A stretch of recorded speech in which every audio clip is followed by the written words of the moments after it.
It's your travel bestie Kat, and I'm here with Dr. Karen, and she's going to tell us all about her really quick. Ooh, okay, all about me. Well, I'm going to start with the fact that I'm the product of an engineer dad and clairvoyant psychic mother, so I can speak science and woo in the same sentence. Nearly 35 years in leadership development and executive coaching, now focus on intuitive hypnotherapy. Science, aka Vulcan, Spock. Wait, what's that? Is it? Oh, I can only do it with this hand. I'm like, wait, the sign's there somewhere. I know, because I also speak a little Vulcan. I know how Spock's mom felt being the only human in the house because I have 3 engineers and a nurse. So, yeah, it's good times. Yeah. Well, you've been helping people create breakthroughs since the 90s. Yes. So helping to change people's lives. And in the last 35 years, I've learned a lot. And starting off in coaching, I will say my main focus was doing a lot of what I call conscious coaching. For example, Kat, like, where do you want to go? What do you want to do? What's in the gap? Let's set a plan. Let me hold you accountable. Well, the thing about holding accountable as a coach is I'm not responsible for what Kat or anybody does. And she's just going to poke me, but I may not do it. Yeah. But it's really getting into what are the things that lead to success. I found with some of my clients who were falling off track, it was either they were losing motivation or they were gaining their goals but then falling off track afterwards. So I love the work that I'm doing now because I love understanding what are the systems that are going on within our this thing we call our brain, and it's much more than that when it comes to the answers of what's leading to the patterns that we have. And we may know all the things to do, why it's happening, but the question is why the change is not happening. And that truly comes from a different place. It's not the conscious mind, in some cases not even the subconscious mind, although that's where I started. It can actually be in a deeper place of your mind, and that's where hypnotherapy comes in. How did you realize this was the work you were meant to do? Oh, I've always been fascinated with people within systems and systems within people. Always fascinated with that. But I will say what led me down this current route of the work that I'm doing, more along the lines of hypnotherapy, is 8 years ago, I had the love of my life walk out of my life for Valentine's Day. And we never liked him. Well, I did, otherwise I wouldn't have married him. I'm just saying, I never liked him. We all have those, right? That people walk in and out of our life. But what happened during that process, not realizing that it was truly happening not to me but for me, is it allowed me to get out of the framework because I thought I could coach myself through my own divorce. Bad idea, by the way. So that's Don't be your own lawyer or your own counselor. Can't see in our own framework. But that's what led me down the route of various different forms of hypnotherapy and truly tapping into that intuitive side. That's what led to it. Now, I was looking at some of the things that you're working on, and when people are stuck or blocked, what do you think is the one biggest thing usually that's holding us back? Well, the first thing that came to mind was limiting beliefs. So limiting beliefs are things that are beliefs that we hold and are things that we will see them show up in various different parts of our life. So it is one of the biggest beliefs that I hear is not enough. For example, I'm not good enough, I'm not healthy enough, I'm not pretty enough, I'm not smart enough. So this sense of enoughness is a more common belief. There's other ones associated with trust, other ones associated with love, but the biggest one is enoughness, which I would say a good 95 to 99% of my clients, some form of enoughness, and that includes myself. When I went through my own divorce, it's like, ooh, those things were popping up. I'm not as good women, enough. we say that all the time. I'm not an insert enough of whatever, and we just blame everything on that. Oh yeah, yeah. I've seen that. Let's talk retreats. Oh, okay. Okay, so you've founded, is it VillaVision Wellness and Retreat Center? Yes. It's in San Diego, right? Yes. Okay. What was the vision behind creating an actual physical place for people to step away from the everyday lives? Okay, well, I am going to first start back with the actual vision that started it, and this gets into the name of why it's called the VillaVision. So when I was doing my own work, and I already mentioned going through a divorce, I went through my own breakthrough. So with my mentors, went through my own release, past traumas, triggers, limiting beliefs, all that enoughness was stripped away, all those significant negative emotions that were holding me back. And in the process of doing that, it was like a slingshot, Kat, into what do I want to be? What do I want to do? And during this visualization process, I saw, and this is, by the way, this is in October of 2019, because that's important here, is that I saw a vision of a villa, which is still clear in my mind, where I was helping other women and working with other holistic health practitioners. Now, I'm very good at what I do, but I'm also not the end all and be all. I'm very clear on that. I love working, excuse me, I love working with other holistic health practitioners who are very good in what they do to be able to help women, just collaborate. So as I worked on that vision, I then ended up opening up in my own home 3 years later, August of 2022, the VillaVision Wellness and Retreat Center. So that's behind the name. Another funny thing is that when I was doing the logo, I was sending it off to a friend and a colleague of mine, and I saw something, I said, here, do this. And she created a beautiful logo that is the side of a woman's face, and part of my background is in Polynesian dancing. I'll toss it up here so you guys can see it. yeah. So it was with a flower in her hair, and she doesn't have any eyes. And I did not even notice that. So when I put it up as my logo, about a month or two later, a friend of mine goes, that's kind of creepy, she said, because she doesn't have any eyes. And so I sent it back to the one who created the logo, and she said, if you have true vision, you don't see it through your eyes. Dun, dun, dun. Yeah. I like that though, and I like the logo story because it's fun how we find those things, or they find us. Our friends help us. Yeah. Why do you think physically leaving your normal environment can make such a difference when you're trying to heal or unstick or make a change? I love it, because when you're leaving your own environment, well, let me say the other way around. When you are in your current environment, it is so easy to get distracted by what's going on. Oh, I need to take care of this and do that. And you get attached to what's around you. But when you take yourself out of your own environment, such as traveling, right? Yes. When you're traveling, you're focusing on the new that's around you. There's different senses that start to come into play versus your own normal routines of things that you have around you. You need to look at, and all your various different senses come online. So from an intuitive perspective, there's all the clairs that we can talk about, which I cannot name all of them, that's fine, but like clairvoyance being what you see, clairaudience being what you hear, etc. So your senses start coming online. So what I love about retreats and going away to different locations or traveling as well is you actually those clairs start to come on. So you may not even realize it. Those people who think, oh, I'm not intuitive, but they might be, and they might be. Yeah.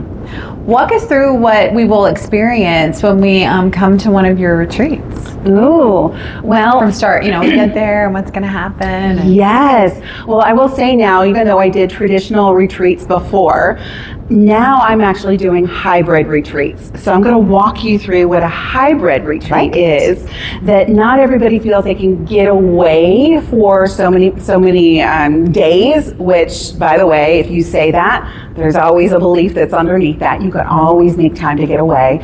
But the way in which I create my retreats now, my hybrid retreats, is they have an online, so a week well, sometimes 2 weeks before, I open up a dashboard of information. So there is short videos where they can, in their own time, DIY, walk themselves through the videos that is more about the logistics pertaining to that event. They don't have to spend the time, I don't have to spend the time there during the retreat in sharing some of the logistics. And when I say logistics, it's also information about some of the, we're having dogs as part of this too. Love it. Didn't know we were getting a puppy, but yes, we are. They're like, talk about it. So it's some of the terms and things that we're going to be talking about. So any that are the talking and teaching points. Then the next day is really the deep dive. So when individuals come, they're doing the integrative work. So I lead off with a group meditation. So everybody gets to ground in the space. And truly, before they do the group meditation, they're coming into the space, right? So many of them are starting to feel the energy. Now, the VillaVision Wellness and Retreat Center is out of my home. So being a divorcee, an empty nester, I have this space to myself. Well, except for the cat and the dog. You never know who's in charge there. It's not the puppy you just heard, but it was cute. I'm sorry you missed it. It's all good. So when they're walking onto the space, many people say, like, we feel the energy is different. And it truly is for many different reasons, because it is actually, the home is built upon an American Indian medicine wheel. Ooh. And also the space is energetically led. So whenever we create any environments like this, I'm actually tuning into the energy of the space so that people are either more calm or more excited, depending upon the event that's there. So they're feeling the energy before they come. Okay. And then leading into the group meditation, and then depending upon the type of work that we're doing, is then lunch, and then afterwards more of the interactive experience, and then post that as just one-on-one time with me by Zoom. I like that. Now, who is it that you envision when you're setting up a retreat? Like, this is perfect for this person. Like, do you envision those people that you want to come? Yes, Yeah. yes. In fact, whether I'm working with one of my colleagues, which I do co-facilitating retreats sometimes, or my own. If I'm working, I always lean into the energy of the people who are coming. And I think that's really important, because you're not only grounding into the topic that's being taught, but also the energy of the group. So not only the individuals, who are the individuals that are coming, but also what's the dynamic, what's the commonality that the individuals are coming with is important. Because I've led retreats where some of the commonalities are, I think my very first retreat was women who it was called Take Back Your Life. So they were stepping out of divorce, or they were empty nesters, or they were, there's situations where they felt as if their life had been taken away. Okay, so just that was a belief that they have, it felt like their life had been taken away, so they were taking it back. But in the process of this, a majority of the women were actually stepping into their intuitive gifts. Ooh, okay. And that actually showed up through the introduction, and that was a theme that was there for the group. Nice. Now, do you set these up on your website so people could go and look and see what retreats you have available? Yes and no. Okay. So the reason is that I do have on my website, there is, I will say two things. One is, the easiest way to go ahead and find out anything about me is just my name, drkarenkramer.com. It'll lead you to various different things that are on there. So if you end up going on to the VillaVision page, which I have the retreat, you'll have information about the retreat that is there. It'll just say, hey, are you interested? Get on the interest list. That's all it is. But the best thing is for people who are interested is just go ahead and book a call, which is also on the website. And in that list, it'll say, are you interested in any group work? And that way, I know that whether we have an event that's coming up that might fit that person, or put them on a list. Because some of the type of retreats that I do are not necessarily for everybody. And I want to make sure, and rather than just like, oh, you're interested in treat? Yeah, we have this thing coming up. And it's something that's important for you. For example, one of the retreats that I'm doing right now tend to focus on those who are more intuitive, who are the shamans. Oh. So that's not something for everybody, which is perfectly fine. So that's why I love the interest list and just getting to know somebody, just so we can say, okay, and I may have a number of people who are interested in another topic and I hadn't even created that retreat yet. I've done that before. So I'm like, okay, I'll know your interest. Let's create. And I love groups of like 6 to 8. It's just perfect. Nothing over 8. And what do you say to the folks who say, well, I don't have time to go do this? Well, there's not just a short answer to that, but I usually am curious, just leading more to what's underneath that I don't have time. Because in many cases, and I'll just, for those of you who are listening to this now, is if that is one of your excuses in any part of your life, is it really is, we all have the same amount of time, is what's underneath that. It is a choice. It is a choice about how we use our time. Yes, and it's not being selfish to take time to heal you or to Same care for you. vacations and trips too. Right? Okay, if someone's listening and knows they're unhappy but can't figure out why, what's the first question they should ask themselves? Well, the first thing that comes to mind is, for what purpose? And let me backtrack to this. We tend to ask the question like, why? Why am I feeling this right now?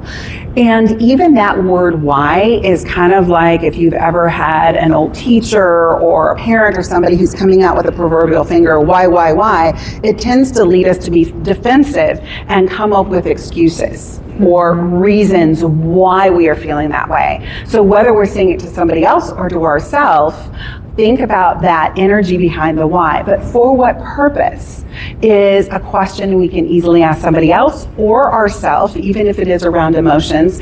And the intention and energy behind that phrasing is more coming from a curiosity. I think I'm feeling a little tired or low. For what purpose? It's not a form of judgment. It's just like, for what purpose? And you can even continue that route. Well, I had a long day. For what purpose? Because we all have choices on our time. Because I chose to spend too long at a lunch with a friend of mine who took my time. For what purpose? Because I felt like I needed to give it to her. For what purpose? And maybe by continuing to ask yourself, my hope is that you start to understand a little bit more about your own dynamics, beliefs, and behaviors. And you might come up with, you know what, maybe next time I meet with that friend, I can actually limit it to a half-hour lunch instead of an hour lunch. Yeah. And I'd have more energy at the end. But maybe it was worth it because you wanted to spend that time with your friend. True. So, you know, Yeah, you always have choices, right? Okay, so I'm your travel bestie. Can travel in itself be a form of healing? Definitely. Definitely can. I was hoping she was going to that. That was a softball. It gets back to the question you asked before around stepping out of your environment, right? It is stepping out of your environment. You start to tune more into those natural gifts that all of us have inside, those clairs I was talking about. And you could basically, even if you don't want to talk about them in clairs or intuition, think about your basic 5 senses and how they start to come online more when you're traveling. Like even the taste buds, right? Tasting new things. Like I love it going to, I was living in Brussels, Belgium for 3 months. And one of the things I loved was chocolate. Okay. I love chocolate. So yeah. And the different oils that they use in the chocolates there that are much different from here in the United States. So my taste buds start to come on a little bit different when traveling. So that's just one example, but yes, definitely. Okay, so what's the difference between going on a vacation and going on a retreat? Well, I can describe that in various different ways. So this is one way which I will describe it. On a vacation, you may, for example, think, I just need to get away. I just need to get away. And this is just one example.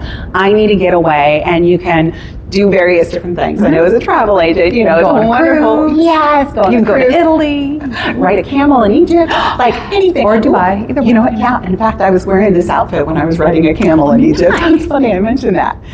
For a retreat, typically there is a schedule for the retreat. You know that you are signing up for this retreat that is in this location. There usually is some schedule, and it usually has an intention behind it. Now, same things can happen when you're signing up for a cruise. In some of those that I've been on like a travel group that did have various intentions behind it. So knowing where the flexibilities are, you have some retreats, for example, that have half days that are open and say, hey, you can go get a facial or go for a walk or go exploring. But I think the biggest difference, if I had to narrow it down to one, is that whether it's more open or more structured with intention between vacations and retreats. Nice. And do you think sometimes we travel thousands of miles on a trip trying to escape something when we really just needed to reconnect with ourselves? Oh, definitely. I think so too. But I mean, you know, if you're going to run thousands of miles away, you might as well do it on a nice vacation to Italy or something.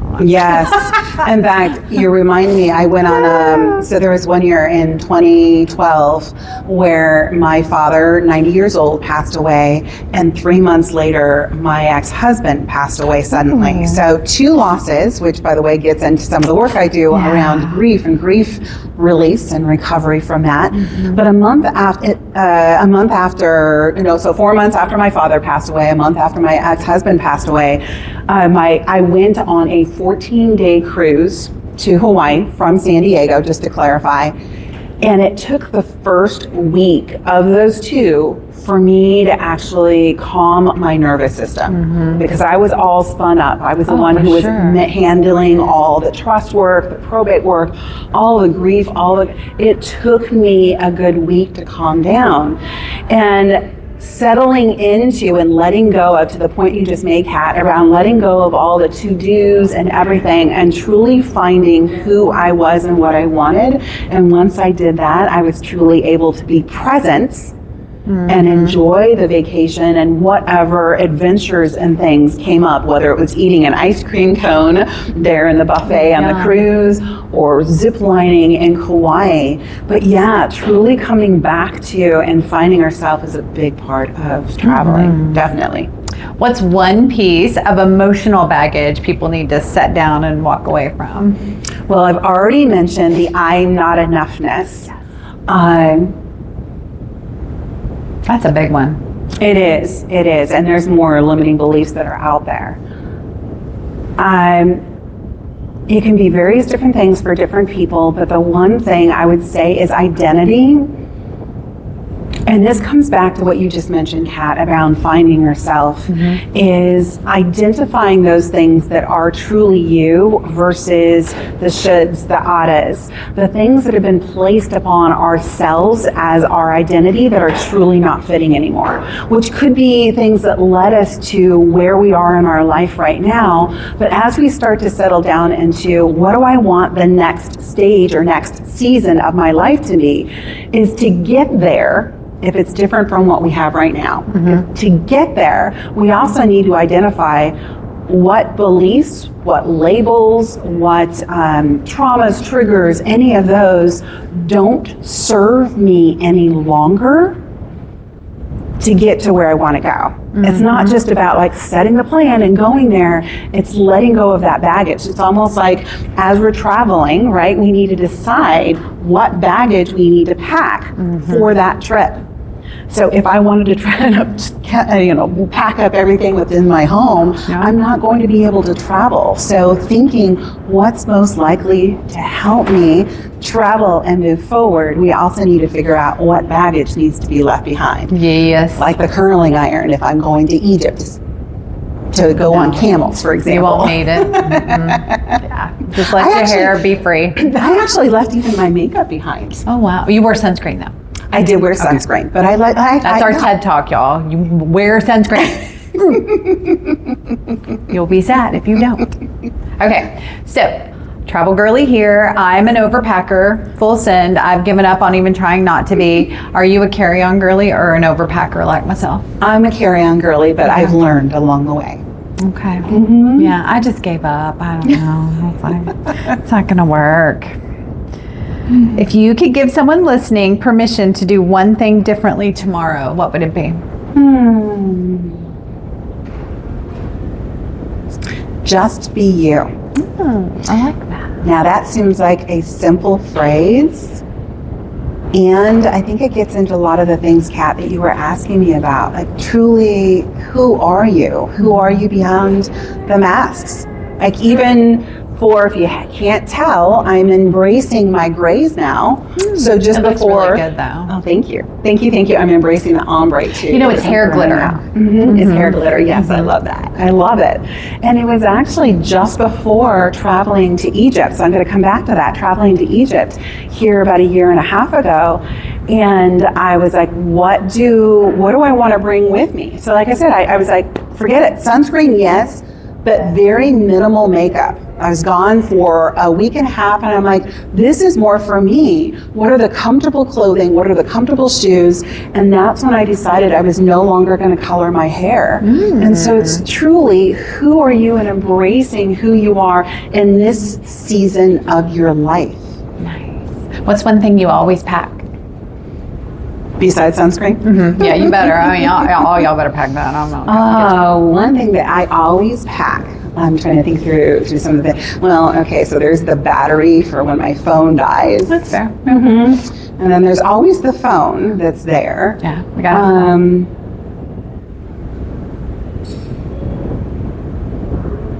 And I'm a crystal girl, so I'm always taking at least one crystal with me. What It's a about one those? What thing. about the cards you whipped out for us this morning? Oh, thank you. So I got mine in my pockets. you do. I love it. Digging around for it. Yay! So 3 years ago, I already mentioned some of the grief stories going through, and being a woo-woo girl, I realized that helping people through their past traumas, triggers, and limiting beliefs, which includes various different forms of grief. By the way, I describe grief as anything that challenges our sense of identity. So let me repeat that. Anything that challenges our sense of identity, which can be things like going through a divorce. It could be an empty nester. It could be numbers such as gray hairs, numbers on the scale, numbers That one gets in... me sometimes. Well, yeah. But anything, right? She's Anything. a twat waffle, the scale, just so we're all tracking. If you've come this far with us, you heard me right. I said twat waffle. I love that. So yeah, anything that challenges our sense of identity could be a form of whether we find the humor in it, right? And those that are stuck in it is anything that challenges our sense of identity. So I wrote a book on healthy grief 3 years ago.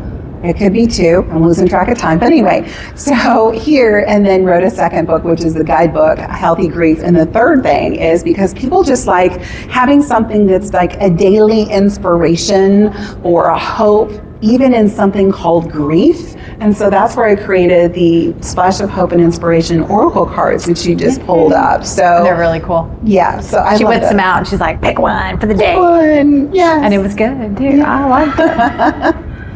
Okay, are you a planned itinerary traveler or a let's just go see what happens kind of girl? It's interesting you say that. So I would say in the beginning, I was very clear about planning. Everything had to be planned, where we're going to be, what time, etc. I have learned in the last, let's just say the last 10 years of my life, that some of the best experiences have been if I'm still a planner. So it may be like, hey, we're going to give ourselves 8 hours to go out and adventure. But when we do, it's, hey, where does that trail lead? What about that? What's behind that rock, that building, down that road? We went out last night to dinner, so it's like, ooh, what's down that path? Oh yeah, so I took her to my burger place I found, and then I was like, do you want to see a giant eyeball? I'm gonna throw that picture she took up here too, so you can see the giant eyeball. There's one just in the middle of Dallas. What the hell? Who knew? I don't know. There's a giant eyeball. You can't go to it. It's locked up, but it's there.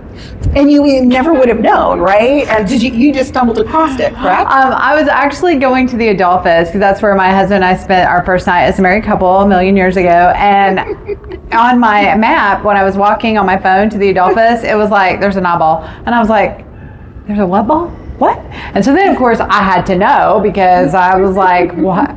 Google's got to be wrong. There's just an eyeball? No, there's an eyeball. So go check it out. It's cool. Yeah, and you never know. You run across interesting things like that. And I've done that just in travels. Things that I never thought I would do. Another thing which gets into this is my ex-husband and I love to do road trips. And we would do a road trip and then we would stop at a restaurant and say, hey, we're going up the coast. Okay, from California, San Diego, up to Canada, Vancouver. What are some things that you recommend to eat or do? And so we got a wonderful list of things on our napkins, or he was a big Sharpie person, so he'd write things on the back of his hand. Hey, it's not going anywhere, so it wears off, yeah. And we found some wonderful out of the places. Like one of my favorite places on that trip from the west coast of the United States is this place called Cape Flattery, which is the most northern western point of the consecutive United States in the state of Washington. It is beautiful. So Cape Flattery, and never would have known about it had we not mentioned it to somebody at a restaurant. Yeah, and they told you where to go. So yeah, the locals will hook you up if you're nice to them wherever you're at. Are you a window or an aisle seat girly? Lately I've been in aisle seat so I can get up and move around. Yeah. If it's a long haul flight, yeah. I usually end up the hump in the middle if I'm flying with someone else, but yeah, as long as the person on the aisle is my person, whoever that might be, a friend or my hubby, and they don't mind me climbing over them, because, you know. Yeah. I don't climb over a stranger. That's weird. I don't know. What's your personal definition of a perfect retreat? Perfect retreats. For one that I've attended or one I attend? That's dealer's choice. Oh, okay. I would say, well, I'm going to start with one that I lead. I think the perfect retreat is where it is less in the head and more in the heart. And what I mean by that is that it is not about just sticking to the logistics and pushing people through. So I'm meeting an agenda where we're getting in deep conversations. It is one of those where I'm like, I'm being led to share this story or ask this question. And just by dropping into my heart and being in that moment, people are opening up and they're sharing, even if we're off the schedule. That's one of my favorite retreats. Nice. Okay, so my last question for you is, if someone feels like they've been waiting for someday to start living the life they want, what would you tell them to give them permission, or just what would you tell them? Well, the very first thing that comes to mind is, if I looked at the calendar correctly, there are 7 other different days that end in D-A-Y, and some is not one of them, just to clarify. And also think about where you will be 6 months, a year, 5 years down the line, if you keep on waiting for Sunday. And here's why I say that is, when I had the vision back in October 2018, if I had chosen not to follow my vision, we wouldn't be here. We wouldn't have met. You wouldn't have seen the eyeball. You never know what had happened. It's about impact. It is. It's just because it was my vision, it's impacting multiple different people along the way. So if you choose not to follow that, and whatever your Sunday is, and for whatever purpose, let me get this: how selfish of you to not follow whatever it is that's on your heart that could be positively impacting other people. There you go. Now you know. Don't be selfish. Follow your heart. Amen from the Peanut Gallery. Good job, ladies. Oh my gosh, this is awesome. Thank you so much. Thank you, Kat. I'm so glad Jalen introduced us. Yay! She's stuck with me now. We have to be friends forever. I love it. Thanks, guys. Have a great day.